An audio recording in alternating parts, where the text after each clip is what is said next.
নবী পৃথিবী থেকে অফাত হয়েছে, আমরাও আপনারাও একদিন এই পৃথিবী ছেড়ে চলে যাইতে হবে, ঠিক কিনা বলেন? যেখানে আপনার নবী আমার নবী এত বড় নবী, নবীদের নবী হয়ে দুনিয়া থেকে অফাত হয়েছে, আর সেখানে আপনি আমি সাধারণ মানুষ মৃত্যুর থেকে পালানোর কোনো সুযোগ আসেনি। আরো জোরে বলেন, আছে? মৃত্যুর থেকে পালানোর কোনো পথ নাই। আমার যুবক ভাইরা, আল্লাহর একজন পয়গম্বর, যেই পয়গম্বরের নাম ছিলেন ইদ্রিস আলাইহিস সালাম। সুবহানাল্লাহ কোন? ইদ্রিস আলাইহিস সালাম একজন পয়গম্বর ছিলেন। ওই নবী আমার আল্লাহর ইবাদত এমন ভাবে করতেন রে বাবা, ইদ্রিস নবী তার গুহার মধ্যে বৈশা বৈশা সর্ব অপেক্ষায় আমার আল্লাহর জিকিরে মশগুল থাকতেন, ইবাদত করতেন, বেশি বেশি নফল রোজা রাখতেন।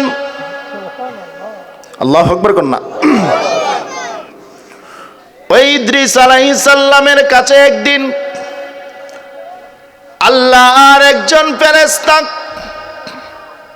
যেই ফেরেশতার নাম হলেন মালাকুল মাউত। কি নাম? আরো জোরে বলেন। নাম এই প্রথম শুনছেন নাকি আরো আগে শুনছেন? শুনছেন তো সবাই? কেন এটা শুনছেন না? হাত তুলেন তো। মাশাআল্লাহ, সবাই শুনছেন। চিনেন আজরাইলকে? চিনেন? দেখছেন জীবনে কোনোদিন? চিনবেন একদিন, প্রত্যেকটা মানুষের সাথেই সাক্ষাৎ হবে। আরে মরলে চিনবেন না, মরার সময় চিনবেন। সুবহানাল্লাহ কন্যা। মরার পরে তো আজরাইল যাইবই গা, আপনার কাছে কি বসে থাকবো? কাজ আছে না বেড়ার? কথা কয় না। আজরাইলের কাজ আছে না নাই? আমাদের কোনো কাজ কাম নাই, এশারের নামাজ পড়া দোকানে বসে আমরা যা পারি আড্ডা মারি, ঠিক কিনা বলেন? কারণ আমরা হচ্ছে সবচাইতে অবসর মানুষ, আমাদের মতন অপশন পৃথিবীতে কোথাও নাই, ঠিক কিনা বলেন? অলস আমরা। কি অলস? অলসতার কারণে না পাইব পরকাল, না পাবো দুনিয়া। যেই মানুষটা নামাজ পড়ে না, দেখবেন এই মানুষটার দুঃখের আর শেষ থাকে না, ঠিক কিনা বলেন? নামাজ এমন একটি ফরজ বিধান আল্লাহ পাক দিয়েছেন, এটা হচ্ছে মানুষের মনের শান্তি, আত্মার শান্তি। সুবহানাল্লাহ কন্যা। নামাজের বিষয় আমি লাস্টে দিয়ে দুইটা ফিনিশিং দিব। এখন আসুন, আজরাইল আলাইহিস সালাম আমাদের সকলের সামনে একদিন উপস্থিত হবে, ঠিক কিনা বলেন? আজরাইলটা ভয় পান না? কেডা কেডা হাত তোলেন তো। সবাই পান, কিন্তু মুমিনের ভয় নাই। মুমিনদের কি নাই? আমার যুবক ভাইরা, আল্লাহর পয়গম্বর ইদ্রিস আলাইহিস সালাম আল্লাহর ইবাদতের মধ্যে মশগুল থাকতেন। একদিন হঠাৎ করে আজরাইল আলাইহিস সালাম ইদ্রিস নবীর কাছে আসলেন। আসার পরে সালাম দিলেন। সালাম গ্রহণ করার পরে ইদ্রিস নবী তো আজরাইলকে চিনে নাই, কারণ আজরাইল তো সুরত পাল্টায় এসেছে। সুবহানাল্লাহ কন্যা। সুরত পাল্টায়া যদি সুন্দর আমার মতন দাড়ি এবং টুপি পাগড়ি মাথায় দিয়া যদি আপনার আমার সামনে আসে, আজরাইলে চিনার কোনো ক্ষমতা থাকবো? কথা বলে না? কইবেন বেটা দে আমার মতো, ডরাই আল্লাহ কিতা, ঠিক কিনা বলেন? মুমিনের কোনো ভয় নাই। মুমিন কখনো মৃত্যুকে ভয় পায় না। ইমানদার কখনো মৃত্যুর কাছে হার মানে না, কারণ ইমানদার জানে আমি যেহেতু জন্ম নিয়েছি, একদিন আমাকে মৃত্যুবরণ করতে হবে। কারণ মৃত্যু থেকে বাঁচার কোনো সিস্টেম নাই, কিন্তু আমরা চাইলে জাহান্নাম থেকে বাঁচতে পারি, ঠিক কিনা বলেন? ওই জাহান্নাম থেকে বাঁচার দরকার আছে না নাই? এজন্য আমার যুবক ভাইরা, আজরাইল আলাইহিস সালাম ইদ্রিস নবীর কাছে আইসা সালাম দেওয়ার পরে ইদ্রিস নবী রোজা অবস্থায়। তখন ইদ্রিস নবী ভাবছে কোনো না কোনো এক মুসাফির আমার কাছে আসছে। ইদ্রিস আলাইহিস সালাম বসে আছে, জিকিরের মধ্যে মশগুল হইতেছে। ওই ফেরেশতাও জিকির করতেছে। কিছুক্ষণ পরে ডাক দেয়া কয়, ভাই আপনি কে? আমি মুসাফির। ঠিক আছে, আমার বাড়িতে থাকেন। সুবহানাল্লাহ বলেন। মেহমান যদি মেহমানের বাড়িতে আসে, মেহমানের আমরা যথাযথ কদর করি, ঠিক কিনা বলেন? ঠিক তেমনি ভাবে ইদ্রিস আলাইহিস সালাম ওই মেহমানের কদর করতে শুরু করল। কিছুক্ষণের মধ্যেই ইফতারের সময় হয়ে গেল। ইদ্রিস আলাইহিস সালাম আমার আল্লাহর এত ইবাদত করতেন রে বাবা, আমার আল্লাহ ওই নবীর উপরে খুশি হয়ে রাজি হয়ে জান্নাত থেকে ওনার জন্য ইফতার পাঠাইতেন। আহা, আল্লাহ যদি কাউকে ভালোবাসে, দুনিয়ার কোনো মানুষ তাকে তিরস্কার করে তাকে নিচু করতে পারবে না। যেরকম ঠিক না বেঠিক? وَتُعِزُّ مَن تَشَاءُ وَتُذِلُّ مَن تَشَاءُ بِيَدِكَ الْخَيْرُ।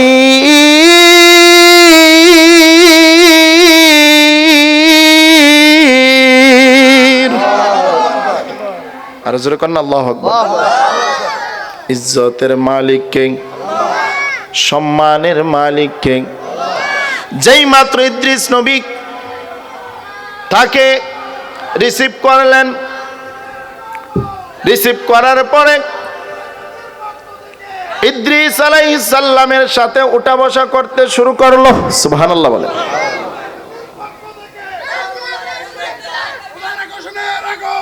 শুভেচ্ছার স্বাগতম।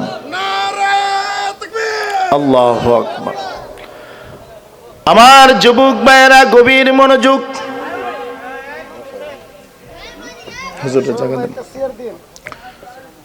এবার ইফতারের সময় হয়ে গেল। এই বাবারা মনোযোগ দেন। ইফতারের সময় হয়ে গেল। এবার আল্লাহর পয়গম্বর ইদ্রিস নবী মেহমানকে ডাক দেয়া কয়, মেহমান ইফতার করেন। মেহমান কি ইফতার করব? কথা বলে না। কেন করবে না? সে তো কোনো মানুষ না, আমাদের মতন সাধারণ মানুষ না। সে হলেন আল্লাহর রহমতের ফেরেশতা, ঠিক কিনা বলেন? বলবেন হুজুর, রহমতের ফেরেশতা হইলে আবার আমাদেরকে কষ্ট দেয় কেন? বান্দার হুকুমের তাবেদারি আজরাইল করে না। আজরাইল যার হুকুমের তাবেদারি করেন তিনি হলেন আমাদের আল্লাহ। বন্ধুরা রে আমার, যেই মাত্র ইদ্রিস নবী ডাক দিয়া কয় আজরাইল, কারণ উনি তো প্রথমে চিনে না, ভাই বলে সম্বোধন করলো। বলে ভাই আপনি ইফতার করেন। ইফতার করে না। রাত্র চলে গেল, রাত্রে ইবাদত করলো। পরের দিন সকাল হয়ে গেল।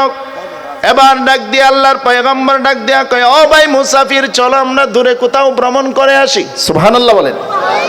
ভ্রমণ করলে মানুষের সৌন্দর্য দেখলে মানুষের ভালো লাগে না খারাপ লাগে? আরো জোরে বলেন, ভালো লাগে না খারাপ লাগে? যেই মাত্র আমার যুবক ভাইরা রে, আল্লাহর পয়গম্বর যখন আজরাইল আলাইহিস সালামকে নিয়ে দূরে ভ্রমণ করতে গেলেন, মানে কোথাও ঘোরার জন্য গেলেন, সামনে যায়া দেখে একটা আপেল গাছের একটা না অনেকগুলি আপেলের ফল বাগান। জোরে কন আল্লাহু আকবার। এবার মালাকুল মাউত ডাক দিয়া কয়, ও ভাই, ইদ্রিস আলাইহিস সালামকে ডাক দিয়া কই, ভাই এই যে গাছের মধ্যে ঝুলন্ত ফল দেখা যাইতেছে, সুন্দর সুন্দর ফল, চলুন এই দুইটা ফল আমি আপনি মিল্লা খাই। যেরকম আল্লাহু আকবার। এবার ইদ্রিস নবী ডাক দিয়া কয়, কি ব্যাপার রে, যাকে আমি ইফতারের সময় ইফতার আদলাম সে ইফতার করে নাই, এখন পরার গাছের প্রতি মনোযোগ তো খুব বেশি, ঠিক কিনা বলেন? আমাদের সমাজের অনেক মানুষ রয়েছে হালাল খাবার পছন্দ না করে হালাল হারাম কারামকে পছন্দ করেন, ঠিক কিনা বলেন? এবার ইদ্রিস নবী ডাক দেয়া কয়, ভাই আপনি কি জানেন না অন্য জনের গাছের ফল খাওয়া অপরাধ? আরেকজনের গাছের ফল খাওয়া অপরাধ কি আপনি জানেন না? আজরাইল মালাকুল মাউত চুপচাপ রইলেন, কথা বললেন না। কিছুক্ষণ পর যখন আবার সামনের দিকে অগ্রসর হইলেন, সামনে যায় দেখে বিরাট বড় একটা মাঠ। ওই মাঠের মধ্যে কিছু বকরি যাইতেছে। ওই বকরিগুলা যখন যাইতেছে, এবার আজরাইল ডাক দেয়া কয়, ভাই আসুন আমরা দুইজনে মিলে, এখানে অনেকগুলি বকরি আছে, ওই বকরির থেকে একটা বকরি আইনা জব কইরা আমরা গোস্ত খাই। কেমন পরীক্ষা নেই! আল্লাহর পয়গম্বর আমার আল্লাহর কাছে পরীক্ষা দিছে। সুবহানাল্লাহ কোন। আজরাইল মূলত এসেছে নবীর পরীক্ষা নেওয়ার জন্য। সুবহানাল্লাহ কোন না। হাই রে ও আমার ডুমরা কান্দির নপাড়ার যুবক ভাইয়েরা, নবীরা তো পরীক্ষায় ফেল করার মতো না, কারণ নবীরা তো আপনি আমার মতন সাধারণ মানুষ না, ঠিক না বলেন? আপনি আমার ইমান টাকায় বিক্রি হয়ে যায়, কিন্তু নবীরা আমার আল্লাহর জন্য পাগল পারা হয়ে যাইত। আমার নবীরা কোনোদিন সত্যকে মিথ্যা বলেন, সত্যকে সত্য বলেছে, মিথ্যাকে মিথ্যা বলেছে, কোনোদিন মিথ্যার আশ্রয় নেই নাই। যেই মাত্র আমার যুবক ভাইয়েরা, এবার উনি মনে মনে কয়, আপনি তো অদ্ভুত মানুষ, আমার বাড়ির মধ্যে হালাল খাবার আপনাকে আমি সম্মানী করে সম্বোধন করে আমি আপনাকে গ্রহণ করার জন্য খাবার দিয়েছি, কিন্তু আপনি খাবার খান না। এখন আইসা বকরির মধ্যে আপনি নজর গেছে, আপনি বকরি খাওয়ার জন্য। জোরে কন্না আল্লাহু আকবার। এবার ভ্রমণ করে চলে আসলেন। 3 দিন চলে গেল। ইদ্রিস নবী মনে মনে কয়, ব্যাপারটা আমার কাছে সুবিধা লাগতেছে না। সুবহানাল্লাহ কন্না। কি লাগতেছে না? কারণ তারা তো আল্লাহর পয়গম্বর। আল্লাহু আকবার। যেই পয়গম্বররা মানুষ নাকি ফেরেশতা, তারা কিছু আচার আচরণ দেখলেই বুঝতে পারে। সুবহানাল্লাহ কোন। এবার ডাক দিয়া কয়, ও আমার ভাই, ও আমার মুসাফির ভাই, আমি আপনাকে একটা প্রশ্ন করতে চাই। আজরাইল আলাইহিস সালাম ডাক দিয়া কয়, আল্লাহর পয়গম্বর ইদ্রিস নবী গো, কি প্রশ্ন করবেন তাড়াতাড়ি বলেন। এবার ইদ্রিস নবী ডাক দিয়া কয়, আসল কথা হইল আপনার পরিচয়টা আমাকে আগে দেন। আর জোরে কান্না আল্লাহু আকবার। আমার ঘরে জ্বালা, বাহিরে জাহালা, জ্বালা দিনে রাইতে, একমাত্র দয়াল তোর কারণে। আল্লাহু আকবার কন্না। আমরা আল্লাহকে পেতে চাই কি চাই না? এবার ইদ্রিস আলাইহিস সালাম ডাক দিয়া কয়, আপনার পরিচয়টা আমাকে দেন। আজরাইল আলাইহিস সালাম এবার মনে মনে কয়, এখন তো পরিচয় না দেওয়ার কোনো উপায় নাই, ঠিক না বলেন? বন্ধুরারে আহমার, এবার মালাকুল মউত ডাক দেয়া কয়, আল্লাহর পয়গম্বর, আমি হলাম আল্লাহর একজন ফেরেশতা, আমার নাম হলেন মালাকুল মউত। এবার ইদ্রিস নবী ডাক দেয়া কয়, কি ব্যাপার? তাহলে কি আমার মরণের সময় হয়ে গেছে গা? আল্লাহু আকবার। আমার কি মরণের ঘন্টা বেজে গেছে? আজরাইলের নাম শুনলে তো জান ভিতরে তাকার কথা না, কিন্তু আল্লাহর পয়গম্বর ডাক দিয়া কয়, ভাই কিসের জন্য এসেছেন, আমাকে নিয়ে যাবেন নাকি? এবার আজরাইল কয়, না না না, আপনার রূহ নেওয়ার জন্য আসি নাই, আমি এসেছি আপনার সাথে ভ্রাতৃত্ব অর্থাৎ আপনার কাছে বন্ধুত্ব সম্পর্ক করার জন্য। আর জোরে কান আল্লাহু আকবার। এবার ইদ্রিস নবী ডাক দেয়া কয়, মনে মনে একটা প্ল্যান করলেন। ইদ্রিস নবী ডাক দেয়া কয়, ফেরেশতা যদি আমার বন্ধু হয় তাহলে তো আমার জন্য আরো সহজ হবে। সুবহানাল্লাহ কোন। কারণ ফেরেশতারা আকাশে উঠতে পারে, পৃথিবীর এক প্রান্ত থেকে আরেকটা প্রান্তে যাইতে পারে। আবার মনে মনে ইদ্রিস নবী ডাক দিয়া কয়, ঠিক আছে আজরাইল, তাহলে তোমাকে আমি একটা প্রশ্ন করব। কি প্রশ্ন করবেন? এক নাম্বার কারণ হলো, এক নাম্বার প্রশ্ন হলো, তুমি তো মানুষের রূহ কান্দান করো। হ্যাঁ করি। আমার একটু রূহটা কান্দান করো। আর আস্তে কন্যা সুবহানাল্লাহ। কি করত রূহটা? আমরা হইলে কইলাম, আজরাইলের নাম শুনলে দৌড় দিলাম। আর নবী ডাক দিয়া কয়, আমার রূহটা কান্দান করো, আমি দেখতে চাই মরণের কষ্ট কিরকম। আজরাইল ডাক দিয়া কয়, ও ইদ্রিস ভাই, আল্লাহ তাআলা আমাকে হুকুম দেয় নাই, আপনার হায়াত রয়ে গেছে, আপনার রূহটা যদি কান্দান করতে হয় আমার আল্লাহর হুকুম ছাড়া আমি পারবো না। সুবহানাল্লাহ কোন। এবার আল্লাহর কাছে ফরিয়াদ জানাইছে। ইদ্রিস নবী ডাক দিয়া কয়, আল্লাহকে বলুন না আমি একটু মৃত্যুর স্বাদটা গ্রহণ করতাম, এটা যে কত কঠিন কত কষ্ট আমি একটু দেখতে চাই। জোরে কন্যা মারহাবা। আমার যুবক ভাইরা, যেই মাত্র ইদ্রিস নবী ডাক দেয়া কয়, মালাকুল মাউত, আমার রূহটা তুমি কান্দান করো। মালাকুল মাউত আজরাল আল্লাহর কাছে অনুমতি চাইলেন। অনুমতি চাওয়ার পরে আমার আল্লাহ অনুমতি দিয়েছে। অনুমতি দেওয়ার পরে ইদ্রিস আলাইহিস সালামকে শোয়াইলেন। শোয়ানোর পরে ইদ্রিস আলাইহিস সালামকে রূহটা কান্দান করলেন। কান্দান করার পরে কিছুক্ষণ পরে আমার আল্লাহর হুকুমে আবার রূহটা ভিতরে দিছে। সুবহানাল্লাহ কোন।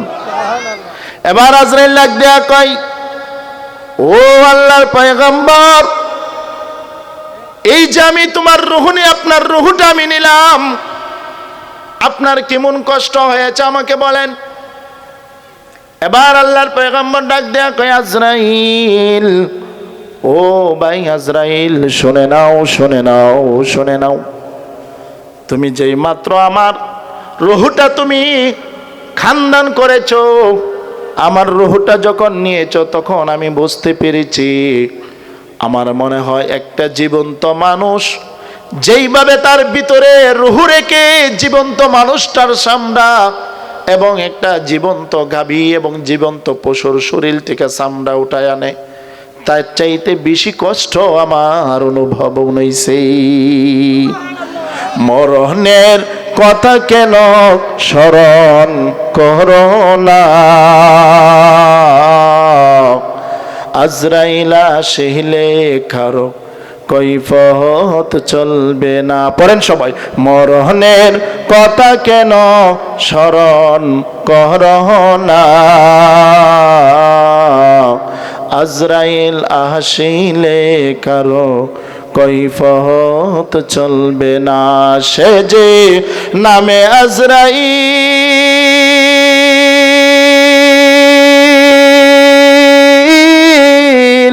সঠিক সময় তোমার ঘরে হইব দাখিল। আল্লাহু আকবার কোন। সে যে নামে আজরাইল, সঠিক সময় তোমার ঘরে হইব হাজির। হই কত কাকুতি মিনতি করবা তুমি, কত কাকুতি মিনতি করবা তুমি, রেহাই পাবে না, আজরাইল আসিলে কারো কৈফত চলবে না রে মন, আজরাইল আসিলে কারো কৈফত চলবে না। আল্লাহু আকবার। এবার ইদ্রিস নবী ডাক দেয়া কয়, মরণের কষ্ট তো বুঝা লাইছি, এখন আরেকটা আবদার। কি আবদার? আপনি তো আমার ভাই, ওই আমার বন্ধু হয়ে গেছেন, এখন আপনার কাছে আমি আরেকটা আবদার চাই, আপনি আমার এই আবদারটা পূরণ করেন না।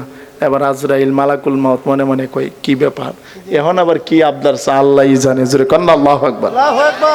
এবার ইদ্রিস নবী ডাক দেয়া কয়, মালাকুল মউত, আমার একটু শখ আছিল জাহান্নামটা ঘুরে দেখতাম। জোরে কন্না আল্লাহু আকবার। আজ আল্লাহর অনুমতি ছাড়া কি আমি কিছু করতে পারবো? সুবহানাল্লাহ কন্না।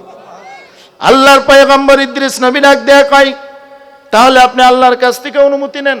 আর আল্লাহ তো চাইতেছে ওই, সুবহানাল্লাহ কন্না, আল্লাহ চাইতেছে ইদ্রিস নবীর এইভাবে আজরাইল যেভাবে আজরাইলের কাছে আবদার করব, আর আজরাইল আল্লাহর কাছে কইব, আল্লাহ রাজি হয়ে যাইব। সুবহানাল্লাহ কন্না।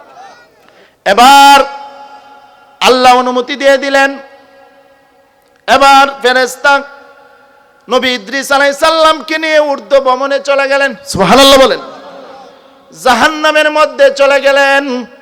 জাহান্নামের কাছে গিয়া দেখে এত আযাব, এত আযাব, এত আযাব, মানুষ চিৎকার মেরে চেঁচামেচি করে কান্দাকান্দি করতেছে। এত কষ্ট রে বাবা, হাজার হাজার বৎসর জাহান্নামীকে জাহান্নামের মধ্যে পোড়াইবি। এবার ইদ্রিস আলাইহিস সালাম জাহান্নামের আযাব দেখে একটা চিৎকার মেরে বলেন, আল্লাহ। আরো জোরে কেন আল্লাহ, আরো জোরে বলেন আল্লাহ। এবার ডাক দেয়া কয়, আল্লাহ এত কঠিন আযাব, এত কষ্ট, এত কঠিন পরিস্থিতি আমি দেখেছি। এবার ইদ্রিস নবী ডাক দেয়া কয়, আজরাইল আমাকে নিয়ে চলে যাও, এই জাহান্নামের আযাব এত কঠিন। ওরে আমার ডুমরা কান্দির নোয়াপাড়ার ভাইয়েরা, ওরে আমার মুরব্বী বাবারা, ওরে আমার ছোট ছোট মাসুম বাচ্চারা, এই জাহান্নামের বর্ণনা দেখার পরে এবার চলে আসলো নিজের গন্তব্যস্থানে। এবার মনে মনে ডাক দেয়া কয়, জাহান্নাম তো দেখলাম, তাহলে এখন কি দেখার বাকি আছে? জোরে কোন? জান্নাত। সুবহানাল্লাহ কোন? আমি ইদ্রিস নবী তোমার কাছে একটা শেষ আবদার করব গো। এবার ইদ্রিস নবী ডাক দেয়া কয়, আজরাইল আমাকে একবার জান্নাতটা ঘুরে তুমি দেখাও। জান্নাতের চাবি আমার মা, ও মা গো, জান্নাতের চাবি আমার মা, জান্নাতের চাবি আমার মা, ও মা গো, জান্নাতের চাবি আমার মা। বাজার বেছে নাই, তার মতন দুঃখী নাই। আল্লাহু আকবার কোন? মাজার বেছে নাই, তার মতন দুঃখী নাই, কালা ফুফ মায়ের মতো না, ও মা গো, জান্নাতের চাবি আমার মা, জান্নাতের চাবি আমার মা, ও মা গো, জান্নাতের চাবি আমার মা। আল্লাহু আকবার। যুবক ভাইরা, যাদের মা বাবা বেঁচে আছে, কষ্ট দিবেন না। এবার ইদ্রিস নবী দাবি আবদার করার জন্য কি করলো? জান্নাত দেখবো, আল্লাহর কাছ থেকে হুকুম নিছে, আল্লাহও হুকুম দিছে। জান্নাতে যাওয়ার পরে জান্নাতের গেটের সামনে এবার মালাকুল মউত ডাক দেয়া কয়, ইদ্রিস নবী আপনি জান্নাতে প্রবেশ করার পরে আপনার এই জুতাটা আপনি বারে রাইখা যান। সুবহানাল্লাহ বলেন। যেই মাত্র জান্নাতের দরজার সামনে গিয়া জুতা মোবারক রাইকা নবী ইদ্রিস নবী জান্নাতে প্রবেশ করলেন। জান্নাতে প্রবেশ করার পরে এবার আজরাইল বলে, আমি যখন আপনাকে ডাক দিব আবার চলে আসবেন। তখন জান্নাতের মধ্যে অসংখ্য নাজ নিয়ামত ইদ্রিস নবী দেখার পরে ওই যে আজরাইলকে কথা দিয়েছে আবার আমাকে যাইতে হবে, আবার জান্নাতের ভিতর দিয়ে মনে মনে একটা ভাবলেন, মনে মনে একটা চিন্তা করলেন, জান্নাত এত সুন্দর, পর এই জান্নাত থেকে আমি আর বের হব না। কিন্তু আজরাইলের যে কথা দিয়েছে, আজরাইলের কথা তো রাখতে হবে, ঠিক কিনা বলেন? এবার আবার বের হয়ে গেলেন। বের হওয়ার পরে এবার আজরাইল ডাক দিয়ে কই, নবী ঠিক আছে, চলেন আপনাকে নিয়ে দুনিয়ায় যাই। সুবহানাল্লাহ কোন। এবার ইদ্রিস নবী বারে আইসা জুতা যে রাইকা গেছিল, এই জুতা আবার নিয়া একটা দৌড় মারছে, জান্নাতের ভিতরে চলে গেছে। জোরে কন্না আল্লাহু আকবার। বলেন না ইয়া রাসূলুল্লাহ, বলেন না ইয়া ওয়ালি আল্লাহ। এবার আজরাইল লাগ দেয়া কয়, আল্লাহর পয়গম্বর আপনি আসেন না কেন, আবার দৌড় দিলেন কে লাগা? এত আরামের জায়গাতে কেউ কি তা কষ্ট যা কথা বলে না। কেউ যদি 5 তলা বিল্ডিং দেয়, এয়ার কন্ডিশন লাগায় দেয়, আর সুন্দরী একটা বউ দেয়, আমার আর গড়তি বাইরে নিয়ে দরকার নাই। কথা কোন ঠিক না বেঠি? আমরা তো বউয়ের লেগে খুব পাগল, ঠিক না? জান্নাতে দিব একটা না 70টা দিব, জান্নাতের কাম করেন, ঠিক কিনা বলেন? আমার যুবক ভাইয়েরা, এবার আজরাইল আলাইহিস সালাম ডাকে, আহারে আর তো বের হয় না, এখন টেনশনও পড়ছে। এবার মনে মনে কয়, আল্লাহ তোমার পয়গম্বর তো আসতেছে না, আমি এখন কি করব না জানি, আল্লাহ আমাকে কি অপরাধ বানায়ালা। এবার আল্লাহকে ডাক দেয়া কয়, আল্লাহ আপনার পয়গম্বর তো আসতেছে না। আল্লাহ এবার ডাক দেয়া কয়, আজরাইল, ও আজরাইল, তুমি তোমার কাজের মধ্যে চলে যাও, আমার বন্ধু ইদ্রিস নবী আর বের হবে না। আল্লাহু আকবার। মুহাম্মদ মুস্তাফা নবী সাল্লি আলা, তুমি বাদশার বাদশার লা। বলেন মুহাম্মদ মুস্তাফা নবী সাল্লি আলা, তুমি বাদশার বাদশার। নূর মুহাম্মদ মুস্তাফা সাল্লি আলা, তুমি বাদশার বাদশার। শাফায়াতের কান্ডারে রাসূলুল্লাহ, বলেন শাফায়াতের কান্ডারে রাসূলুল্লাহ, তুমি বাদশার বাদশার।